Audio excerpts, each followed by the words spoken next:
ನೆನ್ನೆ ನಾನು ಒಂದಷ್ಟು ಕ್ಲಾಸ್ ಮಾಡಿದ್ದೆಲ್ಲ ಬಂದಿದ್ದೆಲ್ಲ ಪ್ರಶ್ನೆಗಳು ಆನ್ಸರ್ ಮಾಡಿದ್ದೀರಾ? ಹಾಂ, ಸ್ಟಾರ್ಟ್ ಆಗಿದೆಯಾ? ಓಕೆ. ಕ್ವಶನ್ ಪೇಪರ್ ಹೇಗಿತ್ತು? ಅಲ್ಲ, ಚೆನ್ನಾಗಿತ್ತು ಗೊತ್ತು. ಪೇಪರ್ ವೈಟ್ ಇದೆ, ಬ್ಲ್ಯಾಕ್ ಇದೆ, ಆ ಥರ ಅಲ್ಲ. ಪೇಪರ್ ಕ್ವಾಲಿಟಿ ಹೆಂಗಿತ್ತು ಅಂತ ಚೆನ್ನಾಗಿತ್ತಾ? ಏನು ಫೀಲ್ ಬಂತು ನಿಮಗೆ ಕ್ವಶನ್ ಪೇಪರ್ ನೋಡಿದ್ರೆ? ಹಾಂ, ಟಫ್ ಇತ್ತಾ? ಇದು ಟಫ್ ಇತ್ತಾ? ಮತ್ತೆ ಇದೇ ಟಫ್ ಇತ್ತು ಅಂದರೆ ಕೆ ಎ ಕ್ವಶನ್ ಪೇಪರ್ ನೀವು ಯಾವ ರೀತಿ ಸಾಲ್ವ್ ಮಾಡೋಣ? ಹಾಂ, ಏನೋ ಇನ್ನೂ ಓದ್ಬೇಕಾ? ಯಾವ ಥರ ಕಷ್ಟ ಆಯ್ತು ಹೇಳ್ರಿ ನಿಮಗೆ.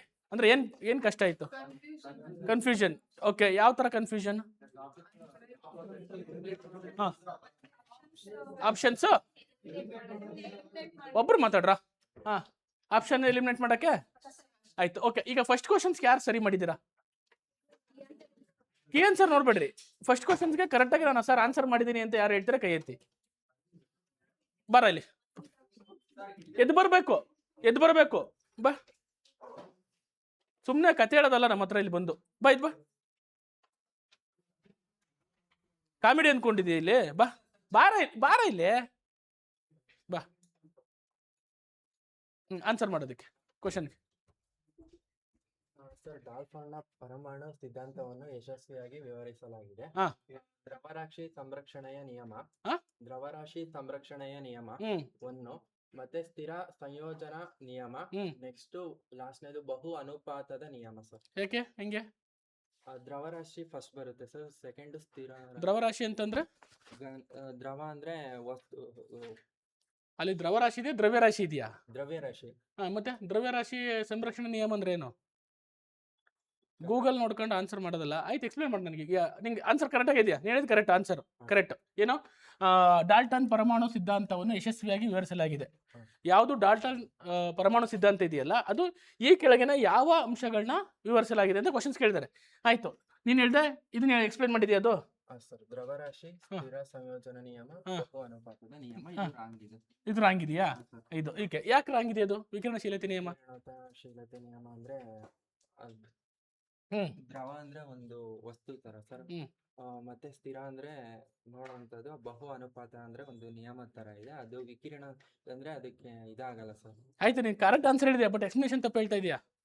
ಅರ್ಥ ಆಗ್ತಿದ್ಯಾ? ಆಯ್ತು, ಕೂತ್ಕೋಗಿ ಹೇಳ್ತೀನಿ ನೋಡ್ರಿ. ಈ ರೀತಿಯ ಏನು ಗೊತ್ತಾ, ಹುಡುಗರು ಕರೆಕ್ಟ್ ಆನ್ಸರ್ ಅಂದ್ಕೊಂಡಿರ್ತಾರೆ, ಸುಮ್ಮನೆ ಗೆಸ್ ಮೇಲೆ ಹಾಕಿರ್ಬೋದು ಕೆಲವು ಸತಿ. ನಾನು ಇಲ್ಲ ಅಂತ ಹೇಳಲ್ಲ, ಅವ್ನು ಸರಿ ಆನ್ಸರ್ ಹಾಕಿರ್ಬೋದು, ಬಟ್ ಆದರೆ ಅವ್ರಿಗೆ ಕಾನ್ಸೆಪ್ಟ್ ಅರ್ಥ ಆಗಿಲ್ಲ. ನಾನು ಪ್ರಾಂಪ್ಟಾಗಿ ಹೇಳ್ತೀನಿ, ಇದು ರಿಯಾಲಿಟಿ ಹುಡುಗರು ಮಾಡೋದು. ದ್ರವ್ಯರಾಶಿ ಸಂರಕ್ಷಣೆ ನಿಯಮ ಅಂತ ಎಷ್ಟು ಜನ ಕೈ ಎತ್ತಿ ಹೇಳ್ತೀರಾ ಹೇಳ್ರಿ ನೋಡ. ದ್ರವ್ಯರಾಶಿ ಸಂರಕ್ಷಣೆ ನಿಯಮ ಇಂಗ್ಲೀಷಲ್ಲಿ law of conservation of matter. ಏನಂಗಂದ್ರೆ ಮಾಸ್ ಇದೆಯಾ? ಮಾಸ್. ಓಕೆ, ಮಾಸ್ ಹೇಳ್ರಿ. ಇದು ಕಾನ್ಸೆಪ್ಟ್ ಅರ್ಥ ಆದ್ರೆ ನೀವು, ಇದು ಸಿಕ್ಕಾಪಟ್ಟೆ ಡಿಫಿಕಲ್ಟ್ ಇದೆ ಕ್ವಶನ್ನು. ಡಾಲ್ಟನ್ ನಿಯಮ ಯಾವ ಇದು ಏನಾಗುತ್ತೆ, ಪರಮಾಣು ಸಿದ್ಧಾಂತನ ವಿವರ ಮಾಡಬೇಕಾದ್ರೆ ನಿಲ್ಸ್ ಬೋರ್ ಆಗಿರ್ಬೋದು, ಡಾಲ್ಟನ್ ಆಗಿರ್ಬೋದು, ಮತ್ತೆ ಇನ್ನೊಂದಷ್ಟು ಸೈಂಟಿಸ್ಟ್ಗಳು ಕೊಟ್ಟರು. ಅದರಲ್ಲಿ ಡಾಲ್ಟನ್ ನಿಯಮಗಳು, ಡಾಲ್ಟನ್ ಸಿದ್ಧಾಂತ ಈ ಯಾವ ನಿಯಮಗಳನ್ನ ಎಕ್ಸ್ಪ್ಲೇನ್ ಮಾಡ್ತು ಅಂತ ಕೇಳಿದ್ದಾನೆ ಕ್ವಶನ್ನ. ನಿಮಗೆ ಡಾಲ್ಟನ್ ನಿಯಮ ಗೊತ್ತಿರಬೇಕು, ಒಂದು ಏನೇನು ಎಕ್ಸ್ಪ್ಲೇನ್ ಮಾಡ್ದ ಅಂತ. ಆಮೇಲೆ ಅಟ್ಲೀಸ್ಟ್ ಈ ನಿಯಮಗಳು ಗೊತ್ತಿದ್ರೆ ಆ ಕ್ವಶನ್ಸ್ಗೆ ಆನ್ಸರ್ ಮಾಡೋಕ್ಕಾಗುತ್ತೆ. ಇದನ್ನೇ ಕಾನ್ಸೆಪ್ಟ್ ಕ್ವಶನ್ ಅಂತ ಕೇಳಿದೆ. ಕೇಳಿನಲ್ಲಿ ಇದೇ ಥರ ಕ್ವಶನ್ಸ್ ಕೇಳ್ತೇನೆ, ನೋಡೋಕೆ ಈಸಿ ಅನ್ಸುತ್ತೆ. ಈ ಕ್ವಶನ್ಸ್ಗೆ ಯಾರು ಕರೆಕ್ಟಾಗಿ ಮಾಡಿದ್ರೆ ಕೈ ಎತ್ತಿ ನೋಡೋಣ. ಯಾವ ಬೇಸಿಸ್ ಮೇಲೆ ಆನ್ಸರ್ ಮಾಡಿದ್ರೆ? ಆಪ್ಷನ್ ಎಲಿಮಿನೇಟ್ ಮಾಡಿದ್ರ? Very good. ಓಕೆ, ಇದನ್ನು ಮಾಡ್ಬೋದು. ನೀವು ಹೇಳಿದ್ದು 100% ಕರೆಕ್ಟು. ಆಪ್ಷನ್ ಎಲಿಮಿನೇಟ್ ಮಾಡಿದ್ರಿ. ಯಾವ ಥರ ಆಪ್ಷನ್ ಎಲಿಮಿನೇಟ್ ಮಾಡಿದ್ರಿ ನನಗೆ? ಒಂದು ನಿಮಿಷ, ಫಸ್ಟ್ ಕನ್ಫರ್ಮ್ ಇತ್ತು ದ್ರವ್ಯರಾಶಿ ಸಂರಕ್ಷಣೆ ನಿಯಮ, law of conservation of matter confirm ಇತ್ತು. ಏನಂಗಂದ್ರೆ ಲಾ ಆಫ್ ಕನ್ಸರ್ವೇಷನ್ ಮ್ಯಾಟರ್ನ ಎಕ್ಸ್ಪ್ಲೇನ್ ಮಾಡ್ತಾ ಡಾಲ್ಟನ್ ಎಕ್ಸ್ಪ್ಲೇನ್ ಮಾಡದ್ನಾ? ಕಾನ್ಫಿಡೆಂಟ್ ಆಗಿ ಹೇಳಿ, ಎಕ್ಸ್ಪ್ಲೇನ್ ಮಾಡದ್ನಾ? ಹೆಂಗೆ? Very good. ಏನ್ ಹೇಳುತ್ತೆ law of conservation of matter ಅಂದ್ರೆ, matter neither be created nor be destroyed but converted one form to another form ಅಂತ ಹೇಳ್ತಾನೆ. ಇದು ಎನರ್ಜಿಗೂ ಅಪ್ಲೈ ಇದೆ. Energy is neither be created nor be destroyed but converted one form to another form. This is the concept.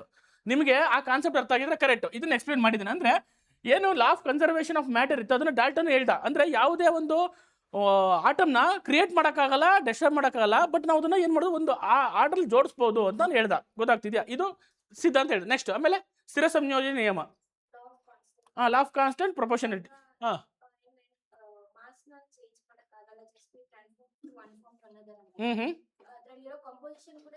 S, exactly. ಏನಾಗುತ್ತೆ, composition ಸಹ ಏನಾಗುತ್ತೆ, ನಾವು ಬೇಕಾದ್ರೆ ಬೇರೆ ಕಾಂಪೋಸಿಷನ್ ಹಾಕ್ಬೋದು, ಬಟ್ ಓವರ್ ಆಲ್ ಏನಿರುತ್ತೆ, ಇದು ಏನು ಸಂಯೋಜನೆ ಸೇಮ್ ಇರುತ್ತೆ, ಗೊತ್ತಾಗ್ತಿದೆ. ಹಾಗೆ ಇದನ್ನು ಎಕ್ಸ್ಪ್ಲೇನ್ ಮಾಡ್ತಾರೆ. ನೆಕ್ಸ್ಟ್ ನೀವು ಎಲಿಮಿನೇಷನ್ ಹೆಂಗೆ ಮಾಡ್ತೀರಿ ಅಂತ ನಾನು ಕೇಳ್ತಾ ಇರೋದು. ಆಯ್ತು, ಇವೆರಡು ನಿಮಗೆ ಕರೆಕ್ಟಾಗಿ ಗೊತ್ತಿತ್ತು. Okay, done.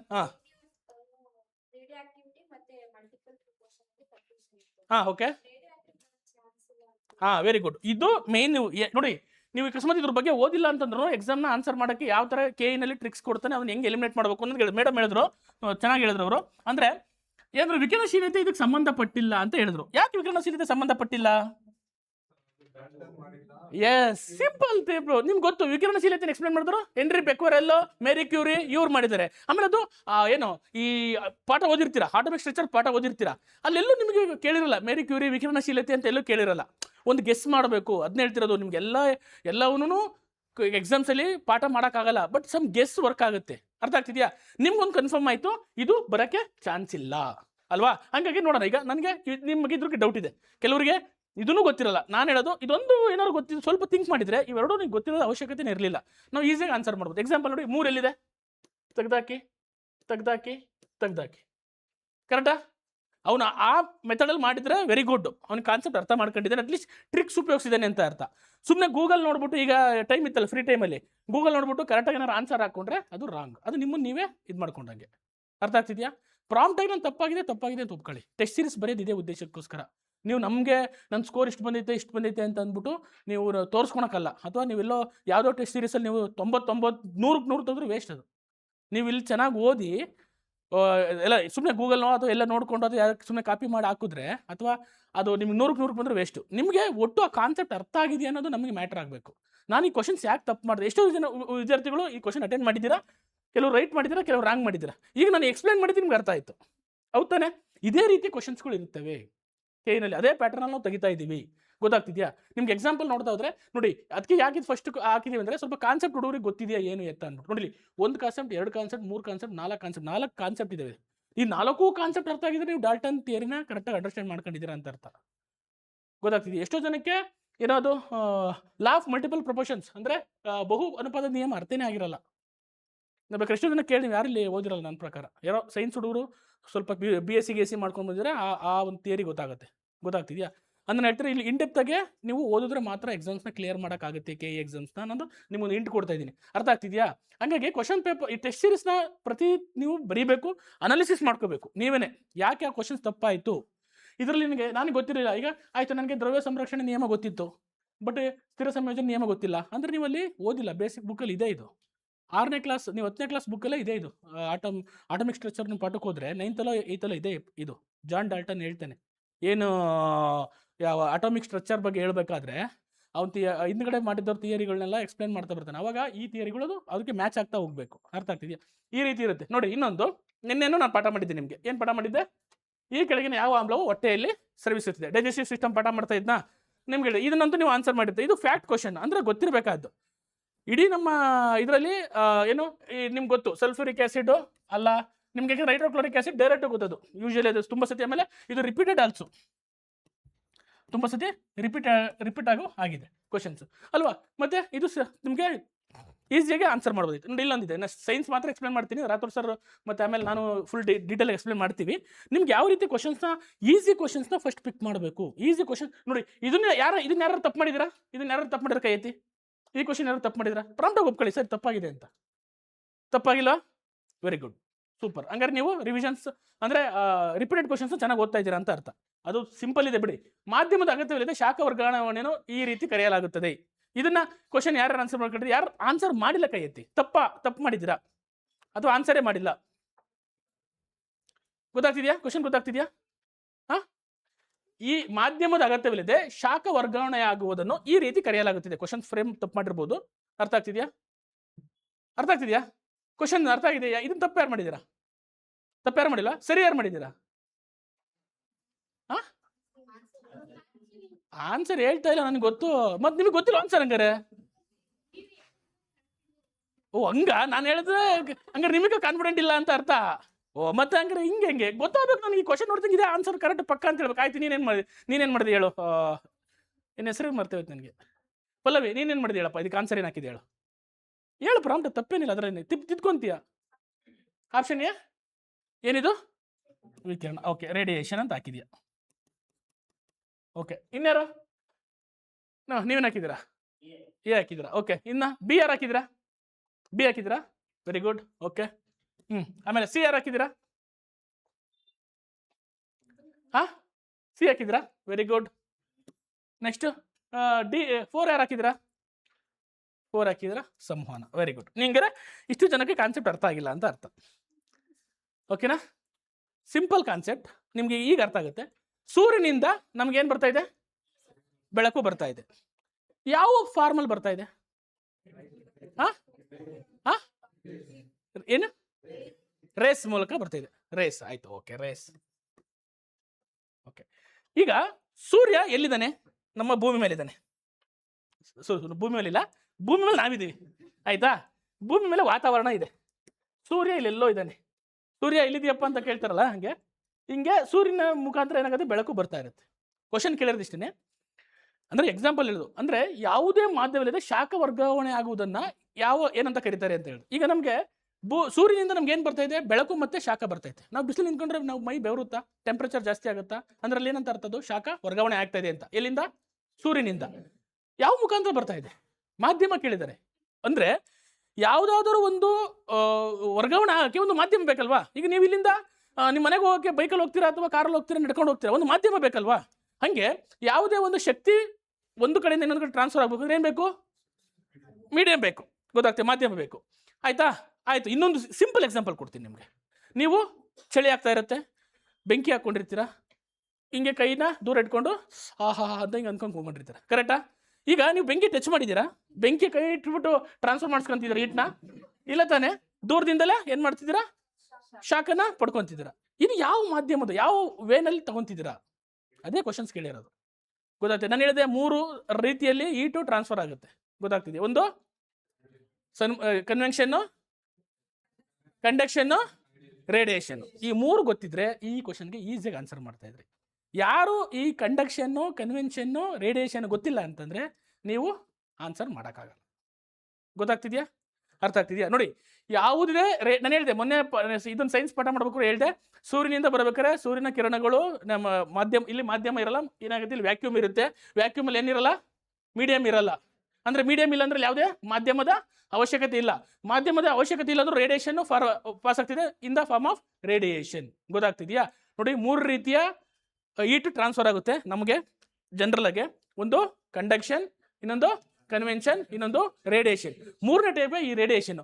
ಇದಕ್ಕೆ ಕಂಡಕ್ಷನ್ಗೆ ಕನ್ವೆನ್ಷನ್ಗೆ ಮೀಡಿಯಂ ಬೇಕು, ಹೌದಲ್ವಾ? ಈಗ ನೀವು ಯಾವ್ದಾರ ಒಂದು ಚಮಚ ಇಟ್ಕೊಂಡು ಬಿಸಿ ಮಾಡಿದಾಗ ಅಲ್ಲಿಂದ ಹೀಟು ಟ್ರಾನ್ಸ್ಫರ್ ಆಗುತ್ತೆ. ಇದನ್ನೇನಂತ ಕರೀತಾರೆ?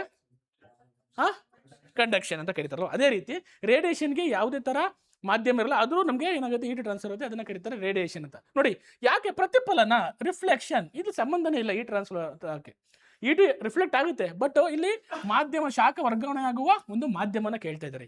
ಇದು ಸಹ ಮೋಸ್ಟ್ ರಿಪೀಟೆಡ್, ಸಖತ್ತು ಸತಿ ರಿಪೀಟ್ ಆಗಿದೆ. ಈ ಥರ ಕ್ವಶನ್ಸ್ಗಳು ನೀವು ತಪ್ಪು ಮಾಡಿದ್ರೆ KE ಇಂದ ನಿಮ್ಮನ್ನ ಕಿಕ್ಔಟ್ ಮಾಡ್ತಾರೆ. ಇದು ರಿಪೀಟೆಡ್. ಆಮೇಲೆ ತುಂಬ ಸತಿ ಕ್ವಶನ್ಸ್ ಕೇಳ್ಬಿಟ್ಟಿದ್ದಾರೆ ಇದ್ರ ಮೇಲೆ. ತಿಳ್ಕೊಂಬಿಡಿ. ಮೋಸ್ಟ್ ಇಂಪಾರ್ಟೆಂಟ್ ಟಾಪಿಕ್ ಕಂಡಕ್ಷನ್ನು, ಕನ್ವೆನ್ಷನ್ನು, ರೇಡಿಯೇಷನ್ನು. ಚೆನ್ನಾಗಿ ಓದ್ಕೊಳ್ಳಿ. ಎಕ್ಸಾಂಪಲ್ಸ್ ಗೊತ್ತಿರಲಿ. 3ಕ್ಕೂ ನೋಟ್ ಮಾಡಿ ಇಟ್ಕೊಳ್ಳಿ. ಎಕ್ಸಾಮಿಗೆ ಕ್ವಶನ್ಸ್ ಬರೋ ಚಾನ್ಸಸ್ ಇದೆ. ಟಾಪಿಕ್ ಮೋಸ್ಟ್ VVIP ಟಾಪಿಕ್ ಅದು. ಅರ್ಥ ಆಗ್ತಿದೆಯಾ? ನಾನು ನಿಮಗೆ ಎಲ್ಲವನ್ನೂ ಸಹ ಹೇಳ್ತಿಲ್ಲ. ನೋಡಿ, ಗೊತ್ತಾಗ್ತಿದೆ. ಸುಮ್ಮನೆ ಒಂದು ಎಷ್ಟು ಎಕ್ಸಾಂಪಲ್ ತೊಗೊಂಡು ಯಾವ ರೀತಿ ನೀವು ತಪ್ಪು ಮಾಡ್ತಿದ್ದೀರಾ ಅಂತ ಹೇಳ್ತಾ ಇದ್ದೀನಿ. ಅರ್ಥ ಆಗ್ತಿದೆಯಾ? ಎಕ್ಸಾಮಲ್ಲಿ ನೋಡಿ, ಎಷ್ಟೋ ಸತಿ ನಾವು ಹೋಗ್ತೀವಿ, ಕ್ವಶನ್ಸ್ ಗೊತ್ತಿದ್ರು ತಪ್ಪಾಗಿ ಬರ್ತೀವಿ, ಕಾನ್ಸೆಪ್ಟ್ ಗೊತ್ತಿದ್ರು ತಪ್ಪಾಗಿ ಬರ್ತೀವಿ. ಈಗ ನೋಡಿ, ನಾನು ಇಷ್ಟು ಎಕ್ಸ್ಪ್ಲೇನ್ ಮಾಡಿದ್ಮೇಲೆ ಎಷ್ಟೋ ಹುಡುಗರಿಗೆ ಇದು ಗೊತ್ತು, ಆದರೂ ಮಿಸ್ಟೇಕ್ ಮಾಡಿದ್ದಾರೆ. ಕೈ ಎತ್ತಿ ನೋಡೋಣ, ಎಷ್ಟು ಜನ ಹತ್ರ ಮಾಡಿದ್ದೀರಾ? ಗೊತ್ತು, ಕಾನ್ಸೆಪ್ಟ್ ಗೊತ್ತು, ಓದಿದ್ದೀರಾ, ಆದರೂ ತಪ್ಪು ಮಾಡಿದ್ದೀರಾ, ಹೌದಾ? ಕಂಡಕ್ಷನ್, ಕನ್ವೆನ್ಷನ್ ಗೊತ್ತಿತ್ತು ತಾನೇ, ಆದರೂ ತಪ್ಪು ಮಾಡಿದ್ದೀರಾ. ಆಯಿತು, ಕನ್ನಡದಲ್ಲಿ ಓದಲೇ, ಅರ್ಥ ಆಗಲಿಲ್ಲ ಇಂಗ್ಲೀಷಲ್ಲಿ ನೋಡಿ. ಗೊತ್ತಾಗ್ತಿದೆಯಾ? ನೋಡಿ, ಇನ್ನು ಕೆಲವು ಫ್ಯಾಕ್ಟ್ಸ್ ಕ್ವಶನ್. ಇದನ್ನ ಯಾರು ತಪ್ಪು ಮಾಡಿದ್ದೀರಾ? ವಾಹನವು ಚಲಿಸುವ ದೂರವನ್ನು ಅಳೆಯುವ ಬಳಸುವ ಮೀಟರ್ ಯಾವುದು? ಓಡೋಮೀಟರ್. ಯಾರು ತಪ್ಪು ಮಾಡಿದ್ರಿ? ಇದನ್ನ ಕೈ ಎತ್ತಿ. ಯಾರಾದ್ರು ತಪ್ಪು ಮಾಡಿದ್ದೀರಾ? ಓ ಶೆಟ್. ಯಾಕೆ? ಸ್ಪೀಡಾಗಿ ಹೋಗುತ್ತೆ, ಸ್ಪೀಡೋಮೀಟರ್ ಅಂತಲ್ಲ. ಗಾಡಿ ಸ್ಪೀಡಾಗಿ ಹೋಗ್ತಾ ಇದೆ, ಅದಕ್ಕೆ ನಾನು ಸ್ಪೀಡೋಮೀಟರ್ ಹಾಕ್ಬಿಟ್ಟೆ. ಕನ್ಫ್ಯೂಷನ್. ಕ್ಲಾರಿಟಿ ಬೇಕು. ಆಯ್ತು. ಅಮ್ಮೀಟರ್ ಏನಕ್ಕೆ ಯೂಸ್ ಮಾಡ್ತೀವಿ? ಕರೆಂಟ್ನ. Ampere, ammeter. ನೆಕ್ಸ್ಟ್ ಸ್ಪೀಡೋಮೀಟರ್ನ ಸ್ಪೀಡ್ನ ಮೆಜರ್ ಮಾಡಕ. ಮತ್ತೆ ಇಲ್ಲಿ ಇದು ಓಕೆ, ಇದು ಕ್ರೋನೋಮೀಟರ್. ಎನಿಬಡಿ? Chronometer, odometer. ನೋಡಿ ಇವೆಲ್ಲ ನಾನು ಹೇಳಿದೆ ಮೀಟರ್ಗಳ ಬಗ್ಗೆ ಕ್ವಶನ್ಸ್ಗಳು ಕೇಳಿದ್ದಾರೆ ತುಂಬ ಸತಿ. ಎಲ್ಲ ಸಿಗ್ಮೋ ಮಾನೋಮೀಟರ್ ಆಗಿರ್ಬೋದು, ಇವನ್ನೆಲ್ಲ ಫ್ಯಾಕ್ಟ್ ಕ್ವಶನ್, ಈ ಥರದ ಕ್ವಶನ್ಸ್ಗಳು ತಪ್ಪು ಮಾಡಬಾರ್ದು. ನೀವು ಹಂಗಾದ್ರೆ ಅರ್ಥ ಮಾಡ್ಕೊಳ್ಳಿ, ಗೊತ್ತಿರೋ ಟಾಪಿಕ್ಸ್ನ ಗೊತ್ತಿರೋ ಕ್ವಶನ್ಸ್ನ ತಪ್ಪು ಮಾಡ್ತಾ ಇದ್ದೀರಾ. ಇದು ಆಗಬಾರ್ದು. ಎಕ್ಸಾಮಲ್ಲಿ ಫೇಲ್ ಆಗೋಕ್ಕೆ ಮೇನ್ ಕಾರಣ ಇದೇನೆ, ಗೊತ್ತಾಗ್ತಿದ್ಯಾ? ಮೇನ್ ಕಾರಣ ಏನು? ಎಕ್ಸಾಮ್ಸಲ್ಲಿ ನೀವು ಏನು ಮಾಡ್ತಾ ಇದ್ದೀರಾ? ನಾನು ನೆನ್ನೆ ಒಂದು ಎಕ್ಸಾಮಲ್ಲಿ ಹೇಳಿದ್ದೆ, ನಾನು ನಿಮಗೆ ನೆನ್ನೆ ಪಾಠ ಮಾಡಿದ್ದೆ. ಏನಂತ ಪಾಠ ಮಾಡಿದ್ದೆ? NPK ಬಗ್ಗೆ ಪಾಠ ಮಾಡಿದ್ದೆ. ಕರೆಕ್ಟಾ? ಯಾರು ಇದನ್ನ ಆನ್ಸರ್ ಕರೆಕ್ಟಾಗಿ ಮಾಡಿದರೆ ಕೈ ಎತ್ತಿ ನೋಡೋಣ. ಆರಂಭಿಕ ಬೆಳವಣಿಗೆಯ ಉದ್ದೇಶವನ್ನು ಉತ್ತೇಜಿಸಲು ರಸಗೊಬ್ಬರದ ಯಾವ ಘಟಕವನ್ನು ಬಳಸಲಾಗುತ್ತದೆ? ವೆಯ್ಟ್. ಎಷ್ಟು ಜನ ಆನ್ಸರ್ ಯಾವ್ದು ಇದಕ್ಕೆ? ಎಷ್ಟು ಜನ ಪೊಟ್ಯಾಷಿಯಂ ಹಾಕಿದ್ರೆ ಕೈ ಎತ್ತಿ. ಪೊಟ್ಯಾಷಿಯಂ ನೆನ್ನೆ ಪಾಠ ನಿನ್ನೇನು ಮಾಡಿದ್ದೀನಿ. ತಪ್ಪು ಹಾಕಿದ್ರೆ ಆಯ್ತು. ಓಕೆ, ಸಾರಜನಕ ಹಾಕಿದ್ದಾರೆ ಕೈ ಎತ್ತೆ. Very good. ಮ್ಯಾಕ್ಸಿಮಮ್ ಜನ ಸಾರಜನಕ ಹಾಕಿದ್ರೆ ಇದು ದ ರೈಟ್ ಆನ್ಸರ್. ಸಿಂಪಲ್ ನೋಡ್ರ. ನೀವು ಮನೆಗಳಲ್ಲಿ ಮುಂಗಾರು ಮಳೆ ಬೆಳೆಯಕ್ಕೆ ಹೇಳ್ತಾರೆ, ಯಾವ ಗೊಬ್ಬರ ಹಾಕ್ತೀರಪ್ಪ? Urea is nothing but nitrogen. Simple. ಇದಕ್ಕೇನು ಓದ್ಬೇಕು? ನೆನ್ನೆ ನಾನು ಹೇಳಿದ್ದೀನಿ ನೋಡಿ, ನೆನ್ನೆ ಪಾಠ ಮಾಡಿದ್ದು ನೀವು ತಪ್ಪು ಮಾಡ್ತೀರ ಅಂದ್ರೆ ನಾನು ಹೆಂಗೆ ಹೇಳಿ? ಅದಕ್ಕೆ ಹೇಳೋದು ರಿವಿಷನ್ಸ್ ಬೇಕು. ಗೊತ್ತಾಗ್ತಿದ್ಯಾ? ರಿವಿಷನ್ಸ್ ಬೇಕು, ಅಂಡರ್ಸ್ಟ್ಯಾಂಡ್ ಮಾಡ್ಕೋಬೇಕು. ಅರ್ಥ ಆಗ್ತಿದ್ಯಾ? ಬೇರುಗಳ ಡೆವಲಪ್ಮೆಂಟ್ಗೆ ಯಾವುದು, ಬೀಜಗಳ ಡೆವಲಪ್ಮೆಂಟ್ಗೆ, ಹಣ್ಣುಗಳ ಡೆವಲಪ್ಮೆಂಟ್ಗೆ ಎಲ್ಲ ನಾನು ಪಾಠ ಮಾಡಿದ್ದೀವಲ್ಲ, ಸ್ವಲ್ಪ ರಿವಿಷನ್ ಮಾಡಿ. ಗೊತ್ತಾಗ್ತಿದ್ಯಾ? ಕನ್ಫ್ಯೂಷನ್ ಇತ್ತು ಅಂತಂದಾಗ ರಿವಿಷನ್ ಮಾಡ್ತಾ ಹೋಗ್ಬೇಕು.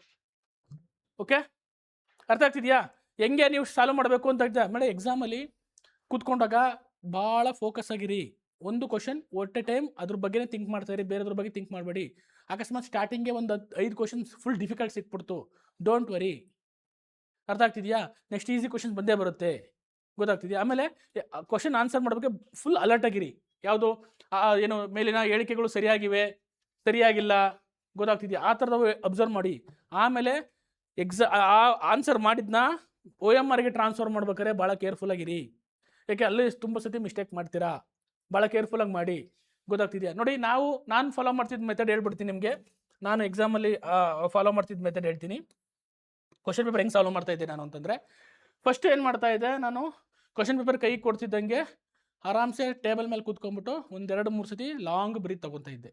ಅಂದರೆ ಪೇಪರಿನ ಕೊಡ್ತಾ ಬರ್ತಾ ಇದ್ದಾರೆ, ನಂಗೆ ಟೈಮ್ ಇದೆ ಅಂದರೆ ಫುಲ್ ಉಸಿರು ಮೇಲೆ ಕಳೆದ ಫುಲ್ಲು ಏನಾಗುತ್ತೆ, ಉಸಿರು ಒಳಗೆ ಆಕ್ಸಿಜನ್ ಒಳಗಡೆ ಹೋದಾಗ ಮತ್ತು ಕಾರ್ಬನ್ ಡೈಆಕ್ಸೈಡ್ ಬಂದಾಗ ಮೈಂಡು ಸ್ಟೇಬಲ್ ಆಗುತ್ತೆ. ಆಕ್ಸಿಜನ್ ಬ್ರೈನ್ಗೆ ಹೋದಾಗ ಏನಾಗುತ್ತೆ, ಬ್ರೈನು ಇನ್ನೂ ಎಫೆಕ್ಟಿವ್ ವರ್ಕ್ ಮಾಡೋಕ್ಕೆ ಸ್ಟಾರ್ಟ್ ಮಾಡುತ್ತೆ. ಕಾಮ್ ಆಗಬೇಕು ಫಸ್ಟು. ಏನೇ ಕ್ವಶನ್ಸ್ ಡಿಫಿಕಲ್ಟ್ ಇರಲಿ, UPSC ಲೆವೆಲ್ ಕ್ವಶನ್ ಇರಲಿ. ನಾನು PC ಎಕ್ಸಾಮ್ ಬರೆಯಕ್ಕೆ ಬಂದಿದ್ದೀನಿ, UPSC ಲೆವೆಲ್ ಕ್ವಶನ್ ಬರ್ತಾ ಇದೆ, ನಾನು ಬರಿತೀನಿ ಅನ್ನೋ ಕಾನ್ಫಿಡೆಂಟಲ್ಲಿ ಇರಿ.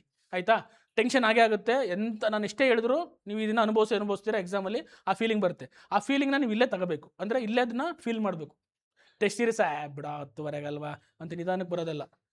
ಎಕ್ಸಾಮ್ ಥರನೇ ಬಂದು ಎಕ್ಸಾಮ್ ಥರನೇ ಕೂತ್ಕೊಂಡು, ಅದಕ್ಕೆ ನಾವು every Sunday test series conduct ಮಾಡೋದು. ಎವ್ರಿ ಸಂಡೇ ಯಾವ ಇನ್ಸ್ಟಿಟ್ಯೂಟಲ್ಲಿ ಮಾಡ್ತಾರೋ ಬಿಡ್ತಾರೋ ಗೊತ್ತಿಲ್ಲ, ಈ ಗುರುಕುಲ ಅಕಾಡೆಮಿಲಂತೂ ಪ್ರತಿದಿನ ಸಂಡೇ ಟೆಸ್ಟ್ ಇರುತ್ತೆ. ಬೇಕಾದ್ರೆ ನೀವೇ ಎಷ್ಟೋ ಜನ ಇಲ್ಲಿ ಬಂದಿರೋರು ಅಬ್ಸರ್ವ್ ಮಾಡಿರ್ತೀರ, ಒಂದು ದಿನ ನಾವು ಪಾಠ ಮಾಡಿಲ್ಲ ಸಂಡೇ, ಎಕ್ಸೆಪ್ಟ್ 1 ದಿನ 2 ದಿನ ಅಷ್ಟೇ. ಅರ್ಥ ಆಗ್ತದೆ? ಯಾಕೆಂದರೆ ನಮಗೆ ನೀವು ಓದಿದ್ದನ್ನ ಹೆಂಗೆ ಎಕ್ಸಿಕ್ಯೂಟ್ ಮಾಡ್ತೀರ ಅನ್ನೋದು ಮ್ಯಾಟ್ರ್ ಆಗುತ್ತೆ. ಅದಕ್ಕೋಸ್ಕರ. ಅರ್ಥ ಆಗ್ತಿದೆಯಾ? ನಾನೇನು ಮಾಡ್ತಿದ್ದೆ, 3 ಮೆಥಡ್ನ 3 ಸ್ಟೇಜಲ್ಲಿ ಕ್ವಶನ್ ಪೇಪರ್ನ ಸಾಲ್ವ್ ಮಾಡ್ತಾಯಿದ್ದೆ. ಫಸ್ಟ್ ಏನು ಮಾಡ್ತಾಯಿದ್ದೆ, ನಂಬರ್ 1 ಓದ್ತಾ ಇದ್ದೆ. ಅದು ಆಮೇಲೆ ಫುಲ್ ಕ್ವಶನ್ ಪೇಪರ್ ನೋಡ್ತಾ ಇರಲಿಲ್ಲ ನಾನು. ನಂದು ಸ್ಟ್ರಾಟಜಿ ಹೇಳ್ತೀನಿ, ನೀವು ಅಪ್ಲೈ ಮಾಡ್ಕೋಬೋದು. ನಿಮ್ಮದು ಡಿಫ್ರೆಂಟ್ ವೇನಲ್ಲಿದ್ದರೆ ಅದನ್ನು ಫಾಲೋ ಮಾಡಿ. ಬಟ್ ಇವಾಗ ಏನು ಪ್ರಾಕ್ಟೀಸ್ ಮಾಡ್ತೀರೋ ಎಕ್ಸಾಮಲ್ಲಿ ಅದೇ ಪ್ರಾಕ್ಟೀಸ್ ಮಾಡಿ, ಡೋಂಟ್ ಚೇಂಜ್. ಅರ್ಥ ಆಗ್ತಿದೆಯಾ? ಏನು ಮಾಡ್ತಿದ್ದೆ, ಫಸ್ಟ್ನೇ ಕ್ವಶನಿಂದ ಇದೇ ಫಸ್ಟ್ನೇ ಕ್ವಶನ್ ಅಂದ್ಕೊಳ್ಳಿ. ನಿಮ್ಗೆ ಗೊತ್ತು. ಈಗ ಈ ಕೆಳಗಿನ ಯಾವ ಮಾನವ ಜನಾಂಗಗಳು ಚೀನಾ ಮತ್ತು ಮಂಗೋಲಿಯಾ ಜಪಾನಿನಲ್ಲಿ ವಾಸಿಸುತ್ತದೆ? ನನಗೆ ಆನ್ಸರು ಗೊತ್ತಿದ್ದು ಅಂದ್ಕೊಳ್ಳಿ. ಗೊತ್ತಾಗ್ತಿದೆಯಾ? ನಾನು ಏನು ಮಾಡ್ತೇನೆ, ಆಯಿತು ಎಕ್ಸಾಂಪಲ್ ಯಾವುದು ಇದೆ, ಮಂಗೋಲಿಯಾ. ತಪ್ಪೋರಂಗೆ ಆಮೇಲೆ ಡಿಸ್ಕಸ್ ಮಾಡೋಣ. ನನಗೆ ಗೊತ್ತಾಯಿತು ಮಂಗೋಲಿಯಾ ಅಂತ ಗೊತ್ತಾಯಿತು, ಆನ್ಸರ್ ಪಕ್ಕ ಗೊತ್ತು, ನಾನು ಓದಿದ್ದೀನಿ, ರಿವಿಷನ್ ಇದೆ, ಇದ್ರ ಬಗ್ಗೆ ನೋ ಡೌಟ್. ಗೊತ್ತಾಗ್ತಿದೆಯಾ? Okay, done. ನೆಕ್ಸ್ಟ್ 2ನೇ ಕ್ವಶನ್ಗೆ ಹೋಗ್ತಾ ಇದ್ದೆ. ಬಚ್ನಾಮ ಅನ್ನೋ ಪರ್ಷಿಯನ್ ಭಾಷೆಗೆ ಅನುವಾದಿಸಿದ್ದಾರೆ. ನನಗೆ ಗೊತ್ತಿಲ್ಲ, ಹಿಸ್ಟ್ರಿ ಯಾಕೋ ಗೊತ್ತಾಗ್ತಿಲ್ಲ, ಕನ್ಫ್ಯೂಷನ್ ಆಗ್ತಿದೆ. ನೆಕ್ಸ್ಟ್ ಕ್ವಶನ್ ಹೋಗ್ತಾ ಇದ್ದೆ ಹಿಂಗೆ. ಆಮೇಲೆ ನೆಕ್ಸ್ಟ್ ಈ ಕಡೆಗೆ ಯಾವುದು ಅನಿಲಗಳ ದ್ರವೀಕರಣಕ್ಕೆ, ಕಂಡೆನ್ಸೇಷನ್ಗೆ ಸೂಕ್ತವಾದ ಸ್ಥಿತಿಯನ್ನು ಸೈನ್ಸು ನನಗೆ ಗೊತ್ತು, ಈಸಿ. ಏನಂದರೆ ಓಕೆ, ಕಡಿಮೆ ತಾಪಮಾನ ಮಾಡಬೇಕು, ಅಧಿಕ ಒತ್ತಡ ಹಾಕಬೇಕು, ಅವಾಗ ಏನಾಗುತ್ತೆ, ಅದು ಕಂಡೆನ್ಸೇಷನ್ ಆಗುತ್ತೆ. Very good. ಅಂದರೆ ಎಕ್ಸಾಂಪಲ್ LPG ಏನು ಮಾಡ್ತೀವಿ, ಹೌದು, ಏನು ಜಾಸ್ತಿ ಪ್ರೆಷರ್ನ ಒಳಗಡೆ ಇಟ್ಟು ಕಡಿಮೆ ಟೆಂಪರೇಚರ್ ಇಟ್ಟಾಗ ಏನಾಗುತ್ತೆ, ಗ್ಯಾಸ್ ಇದು ಲಿಕ್ವಿಡ್ ಆಗಿ ಕನ್ವರ್ಟ್ ಆಗುತ್ತೆ. ನಂಗೆ ಕಾನ್ಸೆಪ್ಟ್ ಗೊತ್ತು, ಕ್ಲಾರಿಟಿ ಇದೆ ನನಗೆ. ಹೌದಾ? ಓಕೆ, ಇದು ಪಕ್ಕ ಡೌಟ್ ಇಲ್ಲ, ನೋ ಡೌಟ್. ಹಿಂಗೆ ಹಾಕೊಂಡು ಹೋಗ್ತಿದೆ. ನೆಕ್ಸ್ಟ್ ಅದೇ ರೀತಿ ಕ್ವಶನ್ಸ್ನ ಏನು ಮಾಡ್ತಿದ್ದೆ, ಬಿಡಿಸ್ಕೊಂಡು. ಇದು ಎಕ್ಸಾಂಪಲ್. ಇದು ರೈತರು ಎದುರಿಸುತ್ತಿರುವ ಕಷ್ಟಗಳನ್ನು ಎತ್ತಿ ತೋರಿಸಲು ಸಹಜಾನಂದ ಸರಸ್ವತಿ ಯಾವ ಪತ್ರಿಕೆ ನೋಡಿದ್ರು? ಯಾರು ಸಹಜಾನಂದ ಗೊತ್ತಿಲ್ಲ ನನಗೆ, ನಾನು ಇದ್ರ ಬಗ್ಗೆ ಓದಿಲ್ಲ. ನೆಕ್ಸ್ಟ್ ಕ್ವಶನ್, ಗೊತ್ತಾಗ್ತದೆ. ಇವುಗಳಲ್ಲಿ ಯಾವುದು ಕಬ್ಬಿಣದ ಅದಿರು? ಸಿನ್ನಬಾರ್, ಬಾಕ್ಸೈಟ್, ಲಿಮೋನೈಟ್, ಪೈರೈಟ್. ಗೊತ್ತು ನನಗೆ, ಕಬ್ಬಿಣದ ಅದಿರುಗಳು ಗೊತ್ತು. ಏನೋ ಮ್ಯಾಗ್ನೆಟೈಟ್, ಸಿಡರೈಟ್, ಲಿಮೋನೈಟ್ ಗೊತ್ತು ನನಗೆ ಗೊತ್ತು. ಇದು ಏನು limonite is the right answer. ಸಿನ್ನಬಾರು ಅದಕ್ಕೆ ಪಾದರಸಕ್ಕೆ, ಬಾಕ್ಸೈಟು ಅಲ್ಯೂಮಿನಿಯಂಗೆ, ಮತ್ತೆ ಪೈರೈಟ್ಸು ತಾಮ್ರಕ್ಕೆ. ಹಂಗಾಗಿ ನನಗೆ ಗೊತ್ತು ಪಕ್ಕ 100%. ಈ ಥರ ನಾನು ಏನು ಮಾಡ್ತಾ ಇದ್ದೆ, 100% ಇರೋನ ಫಸ್ಟ್ ಟಿಕ್ ಮಾಡ್ಕೊಂಡು ಹೋಗ್ತಾ ಇದ್ದೆ. 100% ನನಗೆ ನೋ ಡೌಟ್, ಸಾಧ್ಯನೇ ಇಲ್ಲ, ಹೌದು ಮಿಸ್ ಆಗೋ ಚಾನ್ಸೇ ಇಲ್ಲ. ನಾನು ಫಸ್ಟು ಎಷ್ಟನೇ ಕ್ವಶನಿಂದ ಹಿಡಿದು 1ನೇ ಕ್ವಶನಿಂದ ಹಿಡಿದು 100ನೇ ಕ್ವಶನ್ವರೆಗೂ ನೋಡ್ಕೊಂಡು ಹೋಗ್ತಾ ಇದ್ದೆ. ನನಗೊಂದು 20 ರಿಂದ 30 ಕ್ವಶನ್ ಸಿಕ್ಕೋದು ಈ ಥರದ್ದು. ಅಂದರೆ 20 ರಿಂದ 30 ಕ್ವಶನ್ಸು ನಾನು ಏನು ಮಾಡಿದೆ, ಸರಿ ಮಾಡಿದೆ ಪಕ್ಕ 100%. ಅಲ್ಲಿಗೆ ನಿಮ್ಮದು 30 ಕ್ವಶನ್ಸು ಸರಿಯಾಗೋಯ್ತು. 30 ನಿಮ್ಮ ಪಾಕೆಟಿಗೆ ಬಂದ್ಬಿಡ್ತು. ಇವನೇನು ಮಾಡ್ತಾ ಇದ್ದೆ, ಒಂದು ಸೈಡಿಗೆ OMR ಇದನ್ನ ಎತ್ತಿಟ್ಬಿಟ್ಟು ಹಿಂಗೆ ಕೈ ಇಟ್ಕೊಂಡ್ಬಿಟ್ಟು ಕರೆಕ್ಟಾಗೆ ಒಂದನೇದಕ್ಕೆ ಎ ಬಿ ಬಿ ಸಿ ನೀಟಾಗೆ ಫಸ್ಟ್ ಏನು ಮಾಡ್ತಿದ್ದೆ, ಈ ಥರ ದಾಟಿರುತ್ತೆ ಗೊತ್ತಾ. OMR ಕೊಟ್ಟರೆ ಯಾರಾದ್ರೂ ಇದ್ರೆ OMR ಇಲ್ವಾ, ಬಿಡಿ ಹೋಗ್ಲಿ ಆಯಿತು. ಈ ಥರ ಇರುತ್ತೆ ಅಂದ್ಕೊಳ್ಳಿ. ಈ ಸತಿ 5 ಇರುತ್ತೆ ಅಲ್ವಾ. ಫಸ್ಟ್ ನಾನು ಏನು ಮಾಡ್ತಾ ಇದ್ದೆ, ಇಲ್ಲಿ ಇದು 1ನೇ ಕ್ವಶನ್ ಅಂದ್ಕೊಳ್ಳಿ. ನಾನೇನು ಮಾಡ್ತಿದ್ದೆ, ಫಸ್ಟು 25 ಹಾಕ್ಬೇಕಾದ್ರೆ 30 40 ನನ್ನ ಕ್ವಶನ್ಸು ಹಾಕ್ಬಿಟ್ಟಿದ್ದೀನಿ. ಈಗ ಏನು ಮಾಡಿ ಸುಮ್ಮನೆ ಚಿಕ್ಕಿಕೊಂಡು ಹೋಗ್ತಾ ಇದ್ದೆ. ಆಮೇಲೆ ರೌಂಡ್ ಮಾಡ್ತಾ ಇದ್ದೆ. 2ನೇ ಸತಿ ಪರ್ಫೆಕ್ಷನ್. ಬಟ್ ಇದನ್ನ ಭಾಳ ಪ್ರಾಕ್ಟೀಸ್ ಮಾಡಿರಬೇಕು. ನೀವೇನಾದರೂ ಈ ಚುಕ್ಕಿ ಇಟ್ಕೊಂಡು ಕೆಲಸ ಯಾಕೆ ಅಂತಂದ್ರೆ, ನಾನು ಯಾಕೆ ಮಾಡ್ತೀನಿ, ಅಕಸ್ಮಾತ್ ಮಿಸ್ಟೇಕ್ ಆದ್ರೂ ಆ ಚುಕ್ಕಿ ಇಟ್ಟಿದಾಗ ನೆಕ್ಸ್ಟ್ ಸತಿ ಇನ್ನೊಂದು ಸತಿ ಬಂದು ರೌಂಡ್ ಫುಲ್ ಮಾಡಬೇಕಾದ್ರೆ ವೆರಿಫೈ ಮಾಡ್ಕೊತಿದ್ದೆ, ಇದಕ್ಕೆ ಆನ್ಸರ್ ಕರೆಕ್ಟ್ ಹಾಕಿದ್ದೀನಿ ಇಲ್ವಾ ಅಂತ. ಅಕಸ್ಮಾತ್ ಏನಾದ್ರು ನಾನು ಚುಕ್ಕಿ ಮಿಸ್ ಆಗಿ ಇಟ್ಟಾಗ ಏನಾದರೂ ಅಲ್ಲಿ ನನಗೆ ರೆಕ್ಟಿಫೈ ಆಗ್ತಿದ್ದು, ಇದೆಲ್ಲ ಆನ್ಸರು ನಾನು ಇದಕ್ಕೆ ಹಾಕ್ಬೇಕಿತ್ತು ಅಂತ. ಅವಾಗ ಏನು ಮಾಡ್ತೀನಿ, ಇದನ್ನು ಫಿಲ್ ಮಾಡ್ತಾ ಇದ್ದೆ. ಅವಾಗ ಏನೋ ಮಿಸ್ಟೇಕ್ ಆಗೋದು ತಪ್ತಾ ಇತ್ತು ಅಂತ ನನ್ನ ಸ್ಟ್ರಾಟಜಿ. ಗೊತ್ತಾಗ್ತಿದ್ಯಾ. ಅದಕ್ಕೆ ಚಿಕ್ಕದಾಗೆ ಚುಕ್ಕಿ ಅಂದ್ರೆ ನನಗೆ ಸುಮ್ಮನೆ ಹಿಂಗೆ ಫುಲ್ ಇಟ್ಬಾರ್ದು, ಆಮೇಲೆ ಅದು ಸ್ಕ್ಯಾನ್ ಆಗ್ದಂಗೆ ಅದು. ಗೊತ್ತಾಗ್ತಿದ್ಯಾ. ಅದನ್ನ ಮಾಡ್ಬೇಕು ನೀಟಾಗಿ. ನೀವು ಸುಮ್ಮನೆ ಚುಕ್ಕಿ ಒಂದು ಗೊತ್ತಾಗಬೇಕು, ನಿನಗೆ ಮಾತ್ರ ಗೊತ್ತಾಗಬೇಕದು ನಾನು ಈ ಆನ್ಸರ್ ಇದನ್ನ ರೌಂಡ್ ಅಪ್ ಮಾಡಬೇಕು ಅಂತ. ಅವಾಗ ಏನು ಮಾಡೋದು, ಎತ್ತಿಟ್ಬಿಟ್ಟು ನೀಟಾಗೆ ಫುಲ್ಲು ಕವರ್ ಆಗಂಗೆ ರೌಂಡ್ ಅಪ್ ಮಾಡಬೇಕು. ಗೊತ್ತಾಗ್ತಿದ್ಯಾ. ಈ ಥರ ಮಾಡ್ತಿದ್ದೆ. ಅಲ್ಲಿಗೆ 20 ರಿಂದ 30 ಕ್ವಶನ್ಸ್ ನಂದು ಪ್ಯಾಕೆಟಲ್ಲಿ ಬಂತು. ಈಗ ಇದರಲ್ಲಿ ಪರ್ಫೆಕ್ಟ್ ಆಗಿರೋ ನೆಕ್ಸ್ಟ್ ಸ್ಟೇಜಲ್ಲಿ ಬರ್ತಾ ಇದ್ದೆ. ನೆಕ್ಸ್ಟ್ ಮತ್ತೆ 1ನೇ ಕ್ವಶನ್ ಬಂದೆ. 1ನೇ ಕ್ವಶನ್ ಆಗಿದೆ. ನೆಕ್ಸ್ಟ್ 2ನೇ ಕ್ವಶನಿಗೆ ಬಂದೆ. ಇದು ನೋಡಿದೆ, ಬಚ್ನಾಮವನ್ನು ಪರ್ಷಿಯನ್ ಭಾಷೆಗೆ ಅನುವಾದಿಸಿದ್ದಾರೆ. ನನಗೆ ಯಾಕೋ ಈ ಮೇಲಿನವಲ್ಲಿ ಒಂದಕ್ಕಿಂತ ಹೆಚ್ಚು ಇದ್ಯಾಕೋ ಡೌಟ್ ಬರ್ತಾ ಇದೆ. ಎಲಿಮಿನೇಷನ್ ಮಾಡೋಣ. ನಜರುದ್ದೀನ್ ಮೊಹಮ್ಮದ್ ಶಫಿ ಇದನ್ನು ಎಲಿಮಿನೇಟ್ ಮಾಡೋಣ. ಮೋಸ್ಟ್ಲಿ ಇವರಿಬ್ಬರಲ್ಲಿ ಯಾರು ಇರ್ಬೋದು, ಬಟ್ ಆನ್ಸರ್ ಗೊತ್ತಾಗ್ತಿಲ್ಲ ನನಗೆ. ಅರ್ಥ ಆಗ್ತಿದೆಯಾ. ಈ ರೀತಿ ಏನು ಮಾಡ್ತಾ ಇದ್ದೆ, ಮತ್ತೆ ಹೋಗ್ತಾ ಇದ್ದೆ ಇನ್ನೊಂದು ರೌಂಡ್ ಹೋದಾಗ ಏನು ಮಾಡ್ತಿದ್ದೆ, ಡೌಟ್ ಬಂದವೆಲ್ಲ ಮಾರ್ಕ್ ಮಾಡಿಕೊಂಡು ಅವಾಗ ಒಂದು ಫೈನಲ್ ಕನ್ಕ್ಲೂಷನ್ ಬರ್ತಾ ಇದ್ದೆ. ಗೊತ್ತಾಗ್ತಿದೆ. ಇವೆರಡು ಎಲಿಮಿನೇಟ್ ಆಗಿ ಇದರಲ್ಲಿ ಬಂದಾಗ ಇವೆರಡಲ್ಲಿ ಯಾರು ಇರ್ಬೋದು, ಓಕೆ ಶರ್ಮ್ ಇವನು ಹಾಕೋಣ ಎಕ್ಸಾಂಪಲ್.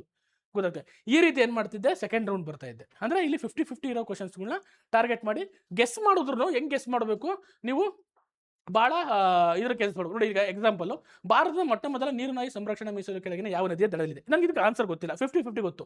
ನನಗೆ ಗೊತ್ತು ಕಾವೇರಿ ಗೊತ್ತು. ನಾನು ಮಂಡ್ಯ ಕಡೆನೂ, ನನಗೆ ತುಮಕೂರು ಕಡೆನೂ, ನಂಗೆ ಕಾವೇರಿ ಟೈಮಲ್ಲಿ ಯಾವುದು ನೀರುನಾಯಿ ಸಂರಕ್ಷಣಾ ಮೀಸಲು ಇಲ್ಲ. ನಾನು ಹಂಗಾಗಿ ಕಾವೇರಿನ ಎಲಿಮಿನೇಟ್ ಹಾಕ್ಬಿಡ್ತೀನಿ. ಗೋದಾವರಿ, ಯಾಕೆಂದರೆ ಅದು ಗೋದಾವರಿ ನಮ್ಮ ರಾಜ್ಯದಲ್ಲಿಲ್ಲ, ಹೊರಗಡೆ ಎಲ್ಲೋ ಇದೆ.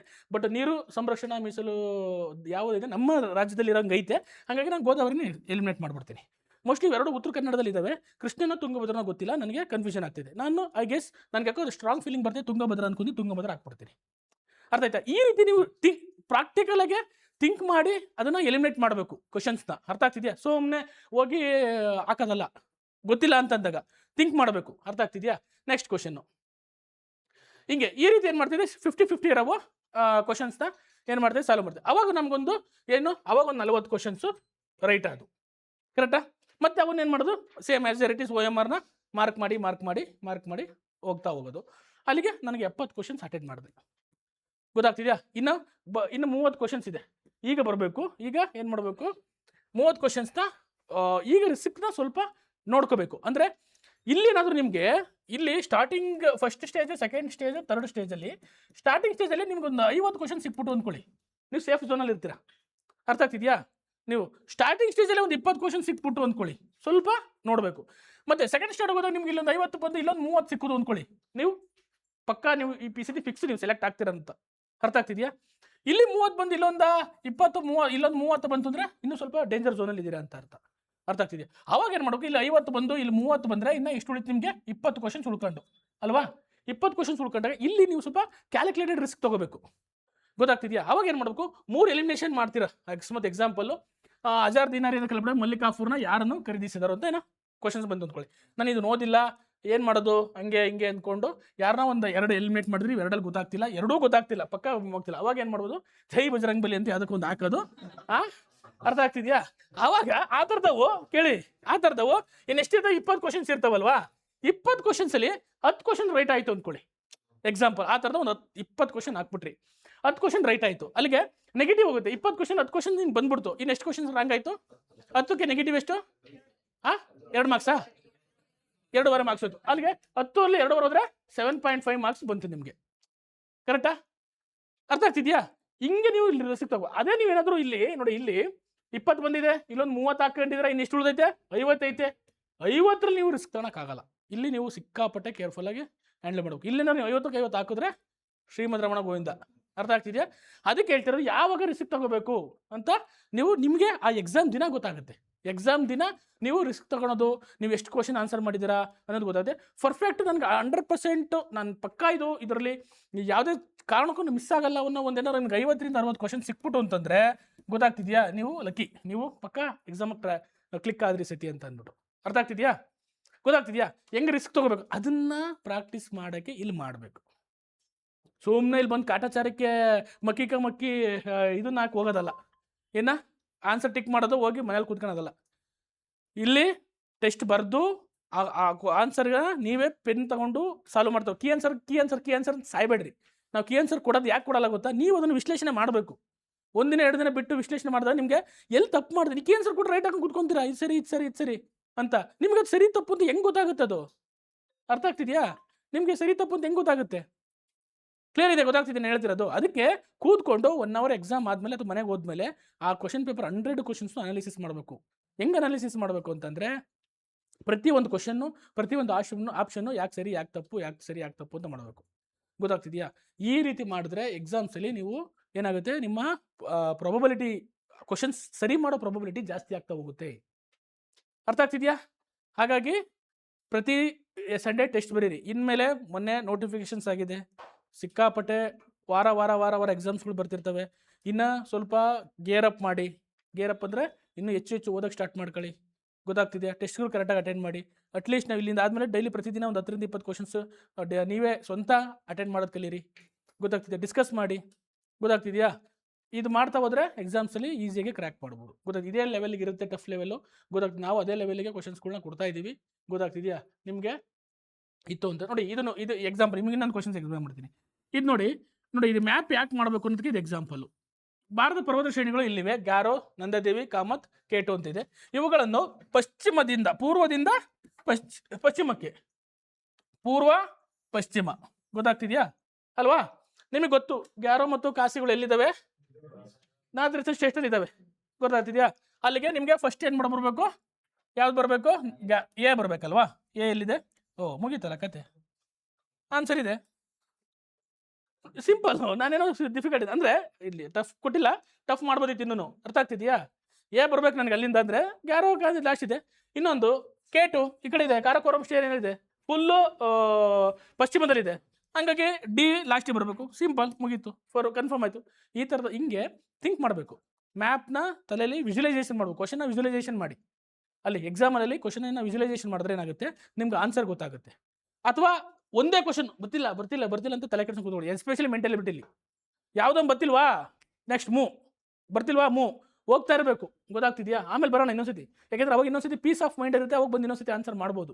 ಗೊತ್ತಾಗ್ತದೆ? ಅಲ್ಲೇ ಅದನ್ನ ಇಲ್ಲ ಬಿಡಿಸ್ಲೇಬೇಕು ಅನ್ನೋ ಒಂದು ಅಟಕ್ ಬಿದ್ದು ಕುತ್ಕೋಬೇಡಿ. ಅಥವಾ ಯಾವುದೋ ಕ್ವಶನ್ ಆಗಿರ್ಬೋದು, ಗೊತ್ತಾಗ್ತಿಲ್ಲ ಅಂದ್ರೆ ಬಿಟ್ಟು ಹೋಗ್ತಾ ಇರಿ. ನೋಡಿ, ಇಲ್ಲಿ ಹೊಸ ದೀಪಗಳು ಹಳೆಯದು ಎಂದು ಬರೆದವರು ಯಾರು ಅಂತ ಅಂದ್ಬಿಟ್ರೆ, ನನಗೆ ದೇವ್ರನ್ನ ಇವ್ನು ಯಾರು ಅಂತಲೂ ಗೊತ್ತಿಲ್ಲ. ಆ ಸೆಂಟೆನ್ಸು ನಾನು ಕೇಳಿಲ್ಲ. ನಾನು ಥಿಂಕೇ ಮಾಡೋಕೆ ಹೋಗಲ್ಲ ಅದ್ರ ಬಗ್ಗೆ. ಇನ್ನು ನೆಕ್ಸ್ಟ್ ಮುಗೀತಿದ್ದು ರೈಟ್ ಹೋಗ್ತಾ ಇರ್ತೀನಿ. ಯಾವಾಗ ಬರ್ತೀನಿ ಗೊತ್ತಾ? ಲಾಸ್ಟಿಗೆ ಬರ್ತೀನಿ ಕವಡೆ.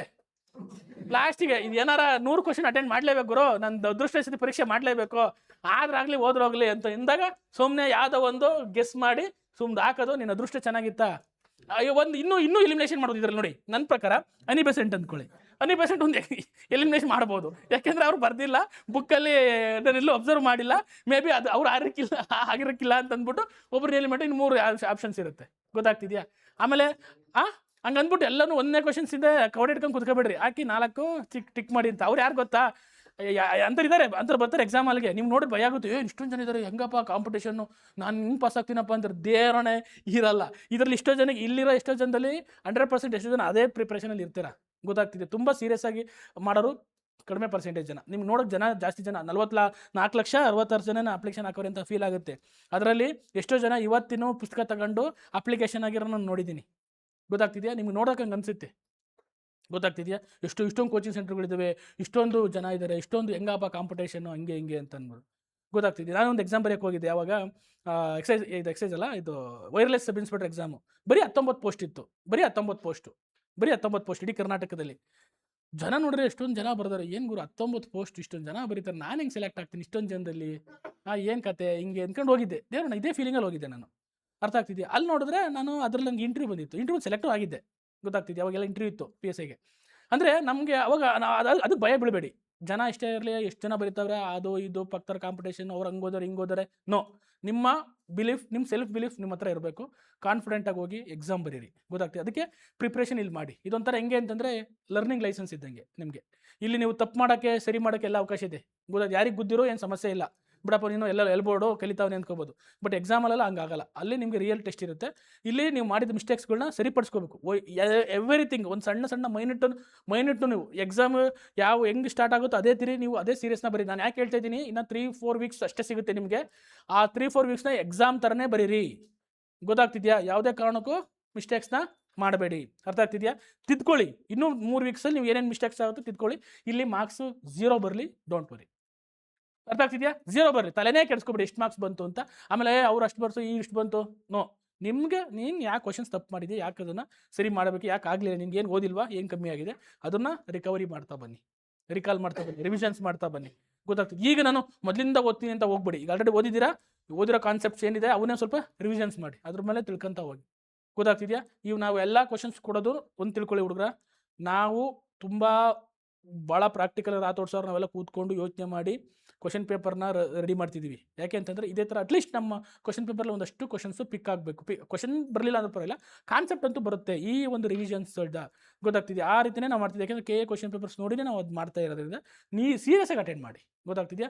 ಸೀರಿಯಸ್ಸಾಗಿ ಅಟೆಂಡ್ ಮಾಡಿದ್ರೆ ಮಾರ್ಕ್ಸ್ ಬಗ್ಗೆ ತಲೆ ಕೆಡಿಸ್ಕೊಬೇಡಿ. ಎಷ್ಟಾರು ಬರಲಿ, ನಿಮ್ಮೊಂದು ಪ್ರಾಕ್ಟೀಸ್ ಆಗುತ್ತೆ. ಗೊತ್ತಾಗ್ತಿದೆ. ಈಗ ನೆಕ್ಸ್ಟು ಊಟ ಮಾಡಿಕೊಂಡು 2 ಗಂಟೆಗೆ ರೆಡಿಯಾಗಿ ನಾನು ರಾತೋಡ್ಸಾರೋ ಅದನ್ನು ಕ್ವಶನ್ ಪೇಪರ್ನ ಇನ್ನೂ ಡೀಟೇಲ್ದಾಗಿ ಅನಾಲಿಸಿಸ್ ಮಾಡ್ತಾ ಹೋಗೋಣ. ನಿಮ್ಗೆ ಅದ್ರ ಬಗ್ಗೆ ಇನ್ನೂ ಐಡಿಯಾ ಸಿಗ್ತಾ ಹೋಗುತ್ತೆ. Okay, thank you so much.